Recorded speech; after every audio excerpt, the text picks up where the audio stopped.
안녕하세요. 행복한 하루입니다. 지난 강의에 이어서 내용물 원료관리 두 번째 시간입니다. 이번 강의에서는 유통화장품 안전관리 기준, 그리고 내용물 및 원료의 폐기 기준, 사용기한, 개봉 후 사용기간 확인 및 판정, 변제 상태 확인, 폐기 절차 순으로 말씀을 드릴 건데요. 이 중에서도 특히 유통화장품 안전관리 기준은 전문을 암기할 정도로 자세히 상세히 학습을 하셔야 할 것으로 생각합니다.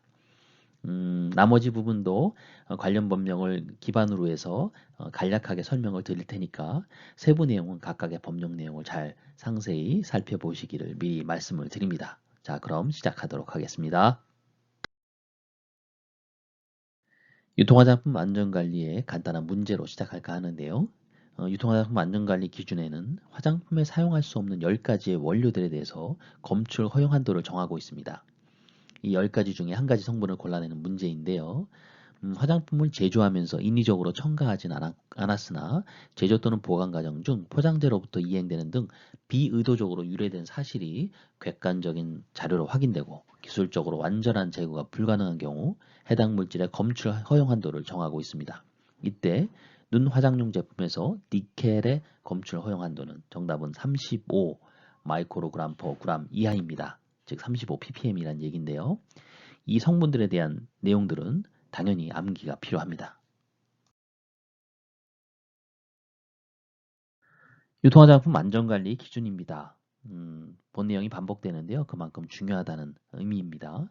고시, 화장품 안전 기준 등에 관한 규정에는 제4장이 바로 유통화장품 안전관리 기준을 정하고 있는데요. 세부 내용이 6조에 정해져 있습니다. 1항부터 9항까지 나와 있는데요. 제1항, 1항은 제2항부터 5항까지의 내용들이 유통화장품은 안전관리 기준에 적합해야 할 내용들이 나와 있고요. 그리고 6항부터 9항까지는 유형별로 선택적으로 적합하여야 합니다. 또한 시험 방법은 별표 4에 따라 시험하는데요. 별표 4의 내용도 꼭 살펴보셔야 합니다. 기타 과학적 합리적으로 타당성이 인정된 경우에는 자사 기준으로도 시험할 수가 있습니다. 제2항에는 앞서 문제에 말씀드린 비의도적으로 기술적으로 완전히 제거가 불가능한 그러한 해당 물질의 검출 한도를 정하고 있는데요. 10가지입니다. 이 10가지의 성분들은 당연히 화장품에 사용할 수 없는 원료겠죠. 이 경우에 허용 한도를 허용하고 있는데요. 먼저 납입니다. 납은 점토를 원료로 사용한 분말 제품의 50 마이크로그램 퍼 그램, 즉 100만 분의 1이라는 얘기고요. ppm으로 설명할 수가 있습니다.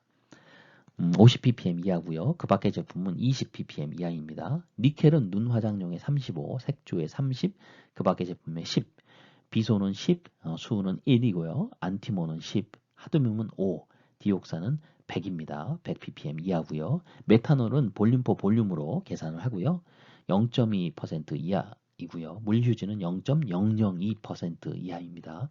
포름알데하이드는 2000 ppm 이하고요. 물휴지의 경우에만 20 ppm 이하입니다. 푸탈레이트류는 다양한 종류가 있는데요. 세 가지에 한정돼서 검출 한도를 정하고 있습니다. 중요한 내용이니까 기억하셔야 됩니다. 디부칠, 부칠 벤질, 디에칠, 핵실입니다. 총합으로서 100 ppm 이하입니다. 사망은 다음과 같은 내용인데요. 별표 1은 사용할 수 없는 원료를 1060여 가지 정하고 있는데요. 그 중에 지금 10가지가 바로 검출 허용 한도를 정하고 있죠. 하지만 이항의 사유로 검출되거나 검출 허용 한도가 설정되지 아니한 경우에는 별도로 위해 평가를 실시하게 되는데요. 이러한 지정 고시된 원료의 사용 기준에 대한 안정성 검토 주기는 5년으로 하고 있습니다. 요거 좀 기억하시면 좋겠고요. 어쨌든 위해 평가 후에 위해 여부를 결정을 합니다. 4항 미생물 한도입니다. 미생물 한도는 1호부터 4호까지 되어 있는데요. 1호는 총호기성 생균수, 즉 호기성이라면 산소를 필요로 한다는 거고요. 생균수는 살아있는 세균과 진균수를 의미합니다. 즉 산소를 필요로 하는 살아있는 세균과 진균수의 총합이 바로 총호기성 생균수인데요. 제품별로 1g 기준으로 그 수를 카운팅합니다. 영유아용 제품류나 눈 화장용 제품류 같이 민감한 부위에 또는 민감한 우리 아가들한테 사용하는 제품류의 경우에는 500개 이하로 관리를 하고요. 물휴지의 경우에는 세균 진균수가 각각 100개 이하입니다. 기타 화장품 경우는 1000개 이하인데요. 통상적으로 회사에서는 전부 다 모든 제품에 대해서 100개 이하의 그 기준으로 관리하는 것이 일반적입니다. 그리고 4호는 반드시 불검출이 돼야 되는 그런 생균수를 적고 있는데요. 대장균, 녹노균, 황색, 포도상, 구균입니다. 5항은 내용량의 기준인데요. 보통 화장품을 구매를 하면은 그 용기상에 뭐 100ml 또는 50g 뭐 이렇게 써 있죠. 그 기준에 대한 내용량에 얼마나 양이 들어가 있는지 그 기준을 정하는 건데요. 100ml 적혀 있다고 100ml를 반드시 넘어야 된다. 이 기준이 아닙니다. 자, 1호에서는 이 제품 3개를 가지고 시험할 때 그 평균 내용량이 표기량에 비해서 97% 이상이면 됩니다. 즉 100ml짜리 표기량을 갖고 있는 제품에 97ml를 넣어도 이 법적으로 문제가 없는 거죠. 다만 화장 비누의 경우에는 건조 중량을 내용량으로 합니다. 즉 비누의 경우에는 수분 중량도 같이 포함이 되어 있기 때문에 수분이 건조되면은 그 양이 줄어들죠. 그래서 그 건조 중량을 내용량으로 합니다. 만약에 1호의 기준치를 벗어났을 경우에는 추가적으로 6개를 더 취해서 9개의 평균 내용량이 1호 기준치 이상, 즉 97% 이상이어야 됩니다. 통상 일반 회사에서는 100% 이상 충진하는 것을 기본으로 하고 있습니다. 그 밖의 제품은 대한민국 약전, 식품의약품안전처 고시를 따를 것이다 되어 있습니다. 6항은 pH에 대한 기준인데요. 다 3에서 9 사이여야 합니다. 하지만 그 대상은 다음과 같은 제품에 한정이 됩니다. 영유아용 제품입니다. 그 중에 영유아용 샴푸나 린스, 또 인체세정용 제품, 목욕용 제품, 영유아용의 경우에는 제외를 하고요. 눈 화장용 제품류 해당되고요. 색조 화장용 제품류 해당됩니다.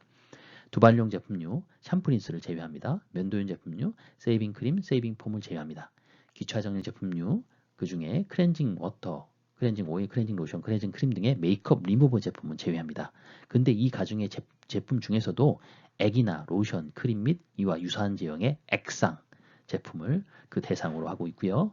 pH는 3에서 9 사이여야 합니다. 다만 물을 포함하지 않는 제품과 사용한 후 곧바로 물로 씻어내는 제품은 제외한다는 거 꼭 기억하시기 바랍니다. 왜냐하면 pH라는 것이 물속에 있는 수소이온의 농도를 가지고 측정하는 것이기 때문입니다. 그리고 7항에서는 그 기능성 화장품 경우에는 주 원료의 함량이 정해져 있죠. 이 주원료의 함량은 그 심사 또는 보고한 기준에 적합해야 된다는 거 기억하시기 바랍니다. 제8항 그 퍼머넌트 웨이브용 헤어 스트레이트너 제품은 각 호의 기준에 적합하여야 합니다. 이 부분은 강의하기가 좀 고민스러웠던 부분이었습니다. 모발에 관련된 부분인데요. 특정 성분에 따른 제품의 제재의 기준을 상세히 정하고 있는데요. 지난 시즌 1 강의에서도 설명 없이 지나간 부분입니다. 그런데 1회 시험에 문제가 출제되어서 난감했습니다. 제1호에 치오클라이콜릭 액시드 또는 그 염료를 주성분으로 하는 냉이옥식 퍼머넌트 웨이브용 제품에 적합한 기준을 고르는 문제로 기억을 하는데요. 그래서 제1호부터 9호까지의 내용은 여하튼 학습이 필요할 것으로 보고요. 내용에 대한 부분들을 잘 살펴보시기 바랍니다. 크게 치오클라이콜릭 액시드와 시스테인을 두 가지 각각의 주성분으로 하는 제품들로 이루어졌는데요. 각 제품당 1제와 2제로 구성되는 것이 일반적입니다. 각 제재의 기준을 잘 살펴보시기를 바라면서 그렇게 정리를 하고요. 9항의 내용은 1회 시험에 출제된 내용입니다. 단답형 유리알칼리 0.1% 이하 화장비누에 한한다는 거 참고로 기억하시기 바랍니다. 내용물 및 원료의 폐기 기준을 3가지 법령 관점에서 접근해 보았는데요. 첫 번째가 위화장품의 회수입니다. 법 제5조 2에는 본 내용이 나와 있는데요. 그 사후 관리 기준 및 위의 사례의 판단 및 보고의 강의에서 잘 설명을 했습니다. 이 부분 참조 바라고요. 다시 한번 환기를 시키면 영업자, 즉 화장품 제조업자, 화장품 책임 판매업자, 맞춤형 화장품 판매업자죠. 이 영업자는 9조, 15조, 16조 1항에 위반돼서 국민보건에 위해를 끼치거나 끼칠 우려가 있는 화장품이 유통 중인 사실을 알게 됐을 경우에 지체 없이 화장품을 회수 또는 회수 조치를 취해야 합니다. 이렇게 회수 또는 회수된 화장품의 경우에는 당연히 폐기 절차에 따라서 폐기를 하게 되겠죠. 두 번째는 화장품의 안전기준 등에 관한 법 제8조입니다. 제8조에서는 국민보건상 위해 우려가 있는 제기되는 화장품 원료 등의 경우에는 신속히 그 위의 요소를 판단해서 평가해서 위의 요소가 있음이 결정됐을 경우에는 당연히 필요에 따라 폐기 절차를 밟아야 되겠죠. 그리고 세 번째가 CGMP 22조 폐기 처리 등에 대한 기준인데요. 품질에 문제가 있거나 회수 반품된 제품의 경우에 그 폐기 또는 재작업을 진행할 수가 있는데요. 그 여부는 품질 보증 책임자에 의해서 승인이 되어야 된다는 거 기억하시고요. 이렇게 폐기가 확정됐을 경우에는 이 제품은 기준 일탈에 따른 폐기 절차를 따르면 되겠죠. 만약에 그 조제관리사, 즉 여러분의 입장에서 맞춤 화장품 조제관리사의 입장에서 맞춤형 화장품을 혼합 소분한 후에 소비자에게 유통 판매되었다. 판매된 후에 그 위해성을 알게 되었다. 이럴 경우에는 그 조제관리사는 그 맞춤 화장품 판매업자겠죠. 그 조제관리사가 대행을 하겠고요. 그 위 화장품을 즉각 보고를 해야 합니다. 그리고 조치를 취해야 되는데요. 이전에는 책임 판매업자에게 보고를 하는 걸로 돼 있었는데 이번에 그 법이 개정되면서 각 지방 식약처장에게 그 회수 조치에 대한 내용들을 보고하도록 변경된 거 참고하시고요. 그런 다음에 폐기를 하는 것이 바람직할 것입니다. 위화장품의 폐기, 회수 폐기는 아마도 그 책임 판매업자와 같이 그 협의를 해서 하는 것이 현실적이죠. 보고는 각 지방 청장에게 하더라도요. 그리고 그 혼합 소분 중에 만약에 유통 판매 전에 위해 우려의 행위나 의심을 발견했을 경우에는 이 맞춤화품 판매업자, 조제관리사는 기준 일탈 지침에 따라서 폐기 절차를 진행하면 될 것으로 생각합니다. 폐기를 해야 할 위해 화장품의 회수에 대해서는 본 11강 그리고 제25강 화장품의 사후관리 기준 및 위해 사례 판단 및 보고의 내용을 참조를 합니다. 시행규칙 14조의 3에서는 위해 화장품의 회수 계획 및 회수 절차 등에 대해서 정하고 있는데요. 본 강의에서는 회수 절차에 따른 폐기의 과정을 설명드릴까 하고요.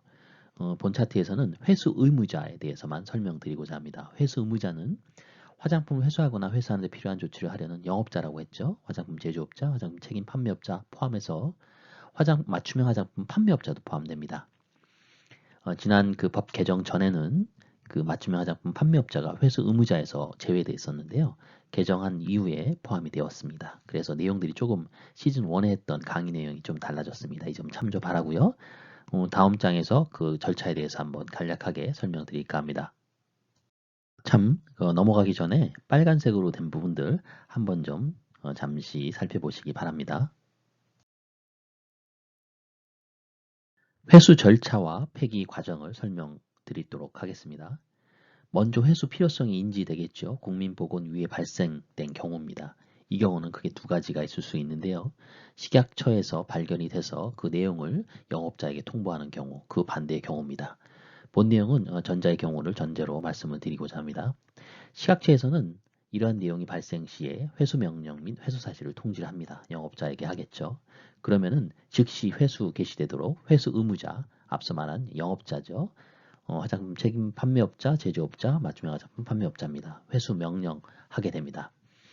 이전에 법 개정 전에는 맞춤형 화장품의 경우에는 그 화장품 책임 판매업자가 맞춤형 화장품의 회수 의무자로 봤던 내용이 있었는데 이 부분이 잘못됐고요. 다시 법 개정되면서 각자의 영업자에 포함돼서 맞춤형 화장품 판매업자도 영업자에 해당이 됩니다.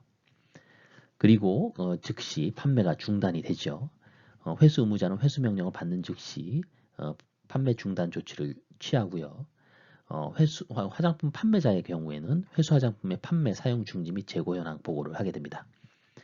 그리고 그 회수 사실에 대한 공표를 하게 되는데요. 영업자는 지체 없이 발생 사실 및 하기의 1부터 8까지의 조항을 일간 신문 및 일반 해당 영업자의 인터넷 홈페이지에 게재를 합니다.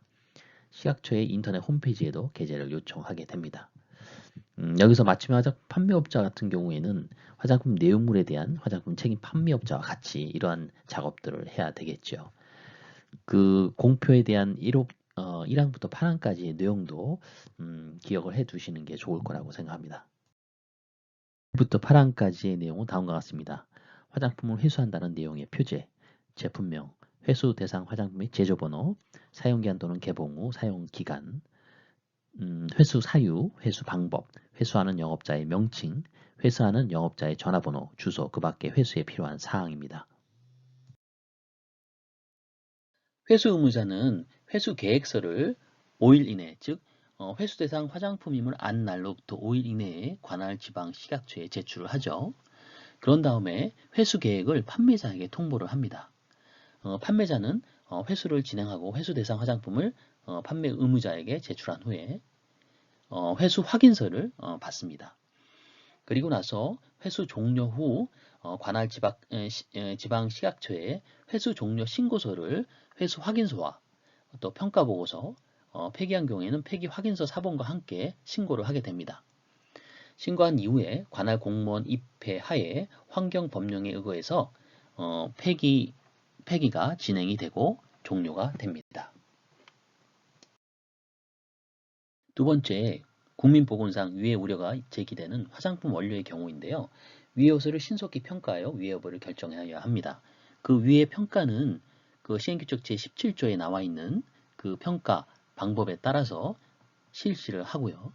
실시 이후에 중대한 위해성의 우려가 있다라고 결론이 나게 되면은 그 위해 원료가 포함된 위해 화장품은 회수 폐기 절차에 따라서 당연히 폐기를 진행합니다.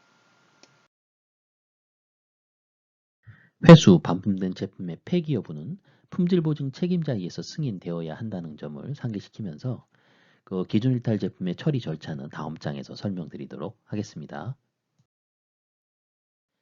기준 일탈 제품의 처리 프로세스인데요.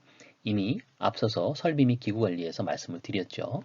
마찬가지로 그 내용물과 원료 또 포장재도 마찬가지고요. 적합 판정 기준을 만족시키지 못할 경우에는 기준 일탈 제품으로 지칭을 하고요. 다음과 같은 처리 절차에 따라서 폐기, 재작업, 반품을 하게 되는데요. 기본적으로 기준 일탈 제품은 폐기하는 것이 바람직합니다. 한번 읽어보겠습니다. 시험검사 측정에서 기준 일탈 결과가 나옵니다. 기준 일탈 조사를 하고요. 시험검사 측정이 틀림이 없다라는 것을 확인합니다. 기준 일탈 처리를 하고요.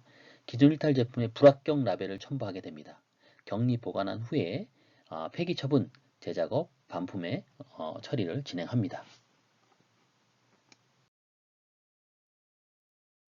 사용기한 확인 및 판정입니다. 사용기한 설정 또는 개봉 후 사용기간 설정은 다음과 같은 방법으로 하는데요. 그 화장품 내용물의 같은 경우에는 그 주체가 화장품 제조업자 또는 화장품 책임 판매업자가 될 것입니다. 그리고 맞춤형 화장품은 맞춤형 화장품 판매업자에 의해서 안정성 시험을 실시하고 그 결과를 토대로 사용 기한 및 개봉 후 사용 기간을 설정합니다. 이 안정성 시험은 통상적인 화장품 안정성 시험 가이드라인에 따라서 제품별로 실시를 합니다. 원료 같은 경우에는 원료 제조업자에 의해서 설정이 되겠죠. 그리고 화장품의 사용기한 및 개봉 후 사용기간의 표시 기준 및 표시 방법은 그 화장품법 시행규칙 별표 4에 그 정해져 있는데요. 다음 장에서 살펴보도록 하겠습니다. 그리고 시즌 1에서 그 사용기한 및 개봉 후 사용기간의 경우 맞춤형 화장품의 그 기간을 별도로 설정해 놨었습니다. 즉 맞춤형 화장품의 사용기한 또는 개봉 후 사용기간은 맞춤형 화장품의 혼합 소분에 사용되는 내용물의 사용기한 또는 개봉 후 사용기간을 초과할 수 없다라고 어, 정했었는데요. 이번 그 개정 안에서는 그렇게 정했지만 확정된 안에서는 그 내용이 빠졌습니다. 즉 맞춤형 화장품의 같은 경우에는 맞춤형 화장품 판매업자가 시험 안정성 시험을 토대로 자율적으로 정할 수 있다는 얘기겠죠. 사용기한 또는 개봉 후 사용기간에 대한 화장품 포장의 표시 기준 및 표시 방법입니다. 사용기한 또는 개봉 후 사용기간은 제조번호와 병기하는 것이 일반적인 방법인데요. 그렇기 때문에 혼동이 되지 않도록 쉽게 구별되도록 기재에 표시해야 합니다. 세부적인 사용기한의 표기는 그 사용기한 또는 까지 등의 문자와 연, 월, 일을 소비자가 알기 쉽게 기재에 표시하고요. 개봉 후 사용 기간은 개봉 후 사용 기간이라는 문자와 00월 또는 00개월을 조합해서 기재에 표시합니다. 별도로 이런 심벌과 같이 심벌과 기간을 함께 표시하기도 합니다.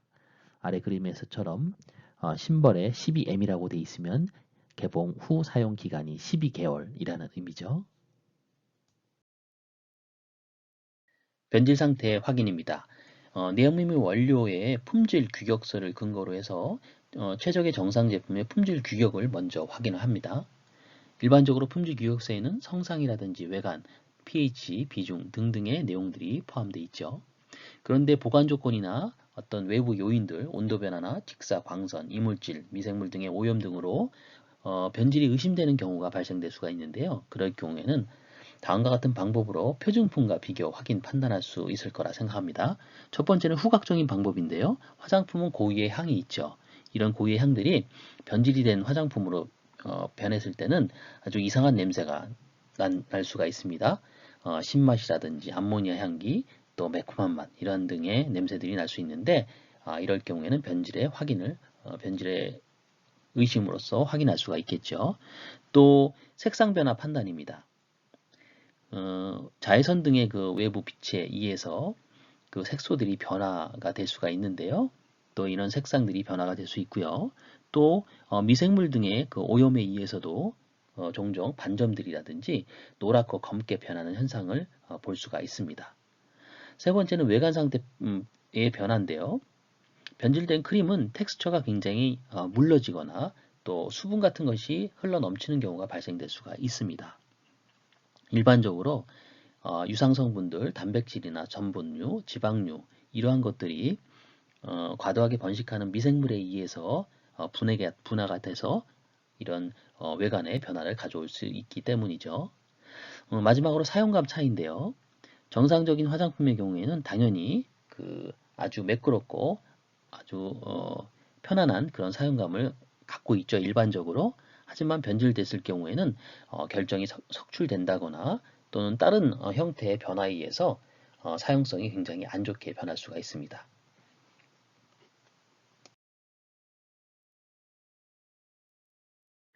지금까지 내용물과 원료 관리 살펴보았는데요. 본 내용은 고시 CGMP와 관련 법령의 내용을 바탕으로 제조업자, 즉 그 공장에서 이루어지는 제조의 관점에서의 내용물 원료 관리로 작성되었기 때문에 실제 혼합 소분하는 맞춤형 화장품 조제관리사의 관점에서 보면 조금은 괴리가 있으리라 생각됩니다. 그럼에도 불구하고 원칙의 입장으로 잘 이해하시기를 바라고요. 특히 본 내용은 그 3과목에서 가장 중요한 내용들이 많이 포함되어 있는 부분입니다. 꼭 반복학습, 암기 부탁드립니다. 지금까지 행복한 하루였습니다. 감사합니다.